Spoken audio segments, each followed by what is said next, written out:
with John Fund. And Hans, you heard Senator McCain.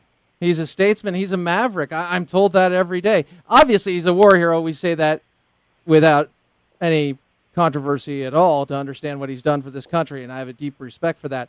But when it comes to his politics, he's called a maverick, a statesman, and what he is saying is, Ted Cruz, what you did not respect the will of the American people. Hans von Spakovsky, you, me, and so many of us were a fan of what Ted Cruz was doing and attempting to do in the greater sense.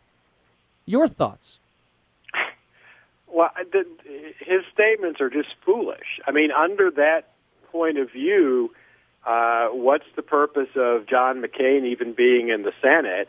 Why don't they just simply vote yes and approve absolutely anything that the president proposes? Obviously, elections have consequences, and people elected the president, so clearly the Senate should always just rubber stamp anything the president proposes. Isn't that what he's saying? I believe so. Yet the other question I have, and there's so many actually, is if he believes that in respect for elections, as you've talked about, the House, well, the Tea Party Republicans and the House majority did pass a bill, and those people were elected and following what their constituents wanted, and yet they don't really have the respect for the provision that made that legislation. Was everything a part of that legislation? Because they're not going to allow a true vote on it. Your thoughts? Well, no, I completely agree with that. And, you know, McCain keeps talking about the American people, too. Well, the polling right now shows that a vast majority of the American people don't like this law, don't want it to go into effect. And so, again, I think Ted Cruz actually he's taking actions that are more in accord with what the American people want than anything that John McCain is even talking about. So what happens now, and could you break it down and a big picture it for us? Well, you know, clearly what's going to happen is the Senate's going to send back to the House a continuing resolution that does fund the implementation of Obamacare. Now, apparently it is going to have the sequester cuts in it that have been in place, and I suspect the House will agree to that, and so we will get, at some point in the next few days, a continuing resolution to keep the government open past October 1st. Was this a victory for the Obama administration and people and Harry Reid, the left in this country that supports Obamacare? Well, is that? I mean, if you're looking who won, who lost, because I hear Republicans touting the fact that we would have been blamed for the government shutdown. So they're kind of even promulgating that idea that they should be blamed for the government shutdown by accepting the fact that they're going to be blamed for the government shutdown. But go ahead. Well, look, on the one hand, yeah, it is a victory for the president because Obamacare is going to continue to be funded. But on the other hand,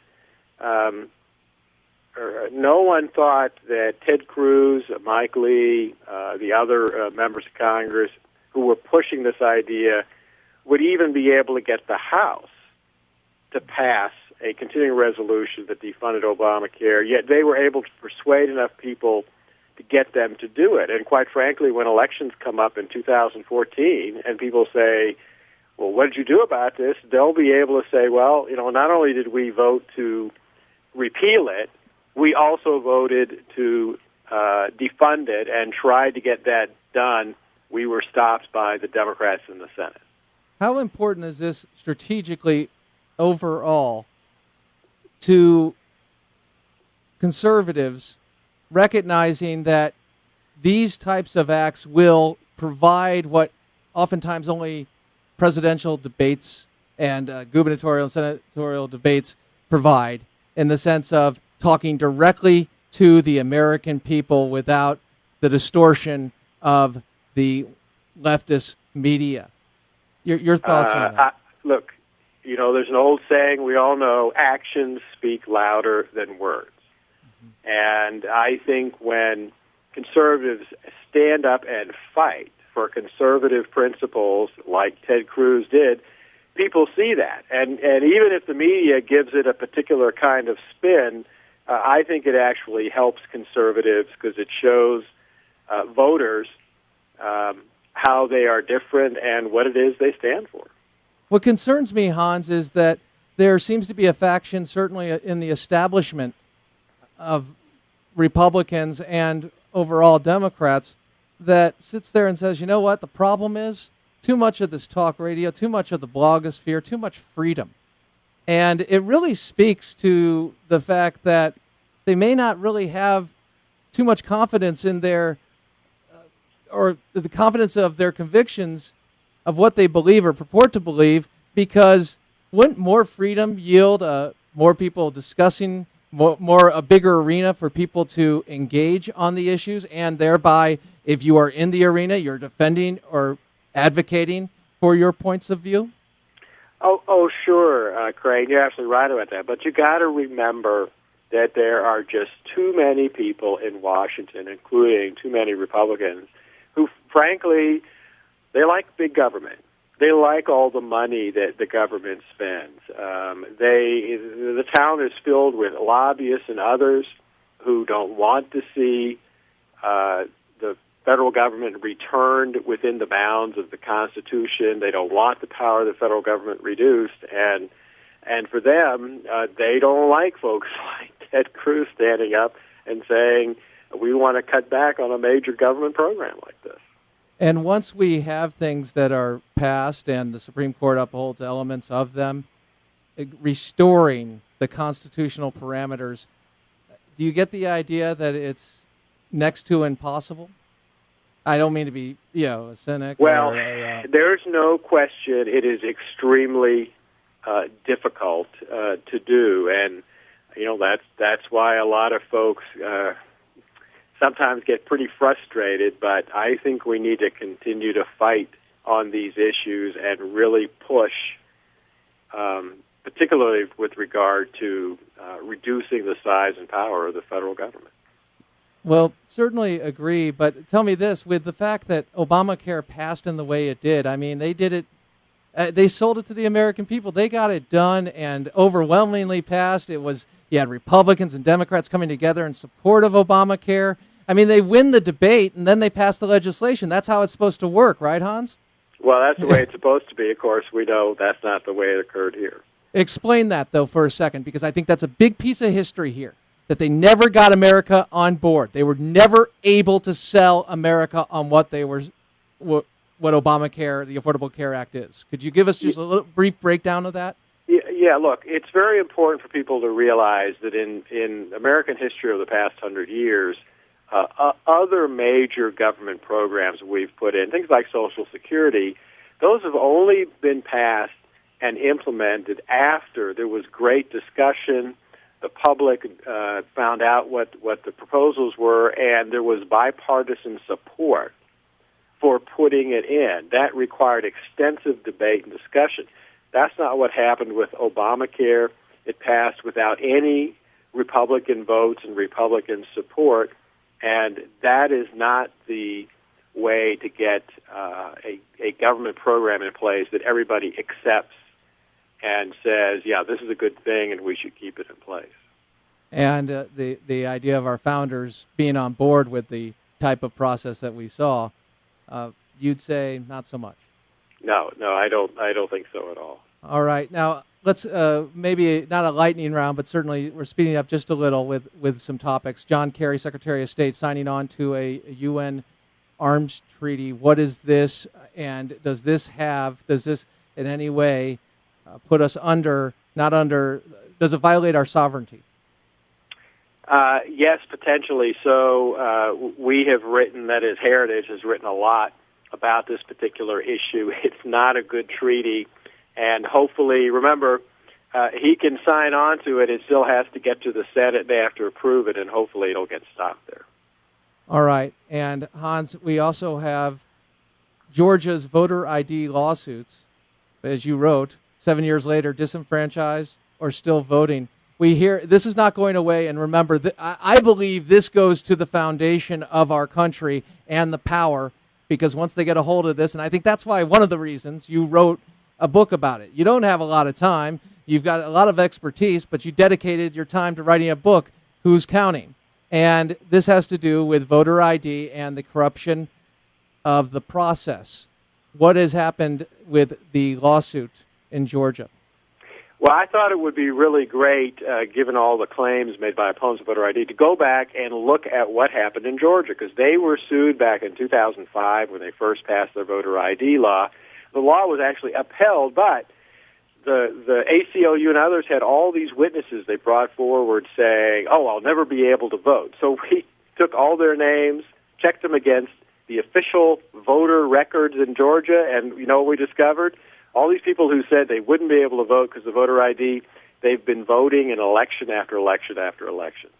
So they make the claim, and, well, the Fourth Estate really has to clean that up. I mean, press is supposed to make sure, verify those before they go off and promote them and tell people. Isn't that what's supposed to happen? I mean, I would think the claims in that sense would have to be verified. Well, it is supposed to happen, but look, we're getting exactly the same thing happening now in Texas and North Carolina, which recently passed voter ID, and the stories that people come up with that they won't be able to vote, it's just accepted at face value by the media and everyone else. Unless, of course, you're a conservative, and then there's a different set of rules. IRS, Lois Lerner resigning. Your thoughts? Does this end the scandal? Not at all. It in no way is going to stop the investigation. The House committee looking at this is still interviewing and taking depositions of IRS employees and others, and they're combing through literally thousands of documents that they've gotten from the IRS. So there's no question they're going to keep going to find out exactly what happened. Final question. Craig James, Fox Sports, was his religious liberty violated, in your estimation? Yes, potentially so. Okay, and that's something that we just look at over time and check that out, because we're not immune to that. We've seen over, certainly when it comes to those of us practicing Christians and really dealing with the approach of the protection that and respect people have for our religious liberty, in the sense, and I'm not saying our, you, me, I'm just talking about, in essence, certain religions versus other religions, and that's supposed to be neutral, Hans, and it doesn't seem to be. And that's something, speaking of neutrality, that was abandoned under the Civil Rights Department over at the Department of Justice Civil Rights Division with their race neutrality. So that's exactly right. Yeah, and Hans, you bring us up to speed on all of these things. You're doing the job that later that they should have done first, because you're providing perspective, and we certainly appreciate it. Thank you very much for taking the time tonight. Thanks, Crane. Bye-bye. Take care, buddy. Bye-bye. Crane Durham's Nothing But Truth. And I was thinking about this, Lois Lerner, and the discussion on the IRS. And this morning, Catherine and I were talking, and we were talking about signing petitions and getting involved, and certainly, obviously, I'm involved every day, and I'm honored to be involved every day. But the concern, I'll just tell you, is that when you put your name down in support of something, that you will be targeted in some way, that there'll be some form of payback from government. And President Obama and those interested in silencing opposition have won certainly a big battle in doing that. Even though it's being discovered and it's being investigated and will continue to be investigated, they've won a battle because that is what has happened. There is a fear. I think there's a natural fear. Nobody wants to deal with the IRS, certainly. I remember even in the beginning of my broadcast career, post-college, I made sure that my taxes were in line. Well, thank you. That's good, Crane. You did what you're supposed to. No, but I actually, it was costing me more. But I went to the accountant and I said, look, I want to get everything straight because I never want anything to come back. I want to do my part what I'm supposed to do, play it right. And I did that because inevitably I knew, because of my points of view, that there might be at some point, heaven forbid, but it could happen. And yet when I was speaking with Catherine about this in a general way, we started to talk about how there's a fear element. When you see that 80% of the non-for-profits that were looking for political expression were being targeted, and 80% of those were conservative groups, pro-Israel groups, it does impact. It sends the signal that you're going to be dealt with in a different manner.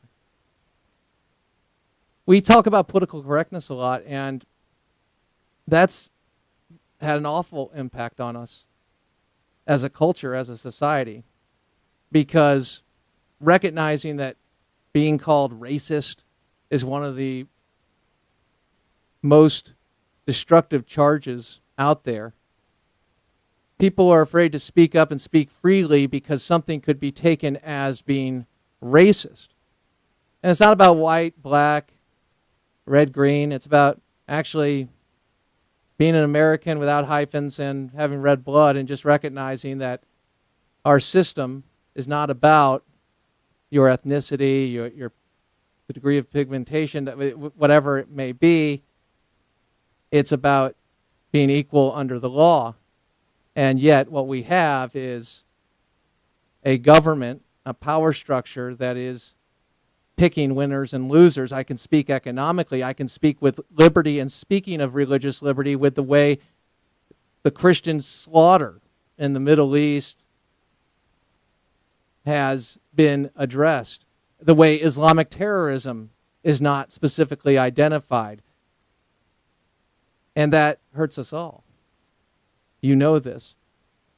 But if the idea of getting involved if that's a part of it, what happens if we don't get involved now? What happens to our kids? And it shows that, wow, that it's not going to get better.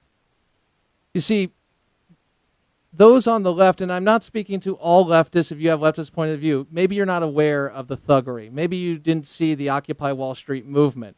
If you didn't see it and you're like Occupy Wall Street, everything they say about the Tea Party, which is false, is true about the Occupy Wall Street movement. Check it out. Racism, thuggery, destruction, anarchy, anti-Semitism. I mean, go down, just check it out. And they are interested in silencing others. That's why we see groups that are targeting people rather than sticking to the substance of the issue. And what do I mean by that? Ted Cruz spoke of it. Said, yeah, the New York Times, a lot of ink they want to pour on me. Hey, they want to make it about personality. They don't want to address the fact of the result of the policy. Saw this in the marriage debate. Hey, if you support marriage, you mean marriage generally, Crane, or how it's being redefined? I'm talking about having enough common sense to recognize there are differences between genders, and I guess now it's called traditional marriage, and how people who supported that were individually targeted, where people would show up to their homes, where they had to live in fear. And fear is a tool of any political movement. It's possible to have that. But when we see it and see it used, we see it by those who often talk about how outraged they are that could ever happen in protecting everybody, unless, of course, you disagree with them. That's a problem, and it's something we need to identify. Today's a good day for America. In my mind, absolutely. Ted Cruz did the right thing, not because he's a Republican, Democrat, doesn't matter. He was bringing it to us, the American people. We need more of that. Crane Durham's nothing but truth. Live with honor in your life, compassion in your heart. Always keep the faith in Jesus Christ. God knows you, loves you. He created you. AFR Talk.